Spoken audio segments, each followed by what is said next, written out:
Alden, thank you. For the first time in 16 years, Kentucky's 3rd Congressional District, which is mostly all of Louisville, has a new representative tonight. Morgan McGarvey is taking over the seat after Congressman John Yarmouth announced that he would not seek re-election last year. Congressman McGarvey had to wait just a little bit after being officially sworn in, however, as the House held the historic 15 votes to get a new Speaker of the House. Kevin McCarthy won the title. We asked Morgan McGarvey today what the first hectic week in Congress is turning out to be. We're ready to get to work. And I think that's why we were frustrated last week, is until there's a speaker, not much can happen. And so we're going to vote on the rules package. Hopefully we'll start on committees, get legislation rolling. We're ready to go to work. That's why we run for these jobs. That's why we serve in them, to do things for the American people. And so it's time. Well, to talk about what this means for the country moving forward, I'm joined tonight by J. Michael Brown. He's the new Chief of Staff and Director of Pre-Law Constitutional Studies at Simmons College of Kentucky, right here in Louisville. Well, you watched it over the weekend, the 15 rounds of voting over 5 days. So let's talk about the fallout. Your opinion on that. Is it going to be tough for the House just to carry out the basic duties for our country? Do you see gridlock?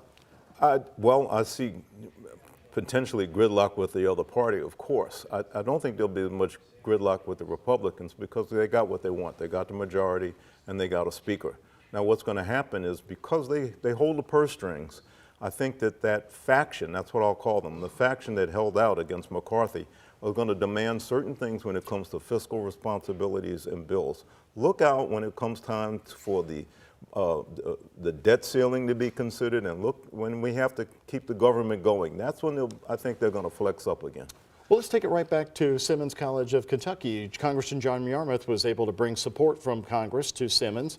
Now you've got Morgan McGarvey in there, and now this has developed. Do you see that slowing down as well? Well, I certainly hope not. I know that John Yarmouth had some monies targeted for Simmons, and I think that Morgan McGarvey has been a great friend, not only of Louisville, but of West Louisville and of Simmons College. You know, he was a fiery proponent of things when he was in the Kentucky Senate, so I look for the same thing in the House of Representatives. Well, some of the changes are being called positive, like the rules changes, like giving lawmakers now 3 days in advance to go over the bill. You know, people want them reading these bills before they vote on them. What do you see on that one? Well, having lived through the sewer bill that turned into a pension bill, I certainly think it can't be a bad thing for us to know, for the public to know what people are voting on, and certainly for the lawmakers to have a better understanding of what they're voting on. I can't be against that kind of transparency, no.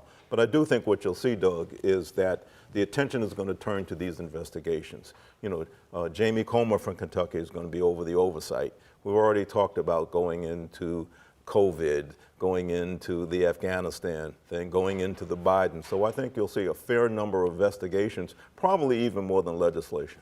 Let me ask you real quickly about your new role at Simmons. Of course, Simmons, one of the country's oldest historically black colleges, universities, based right here in Louisville. Reverend Kevin Cosby is the president. Your new role as with pre-law and constitutional studies. I guess you'll be talking about issues like this with the students. Well, we certainly will. We want to make Simmons a point of discussion, a point where we can talk about these issues, in addition to preparing these young men and women to go to law school. We're not going to be a law school, although Simmons was a law school up until 1930.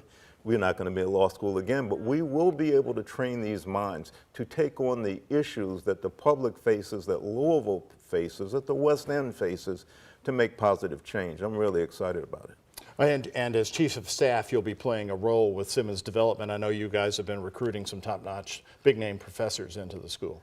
Well, I think since it's going to take a little while for us to get the curriculum up for pre-law studies, President Cosby was looking for something for me to do, and since I came out of the governor's office, I had a little bit of organizational skills. He wanted me to put that to work because the school is growing. We've got some great partners. We've got some great grants. We're bringing on faculty, we're bringing on programs. We're going to put the whole program together. All right, J. Michael Brown, thank you very much for coming in. Always good to see you.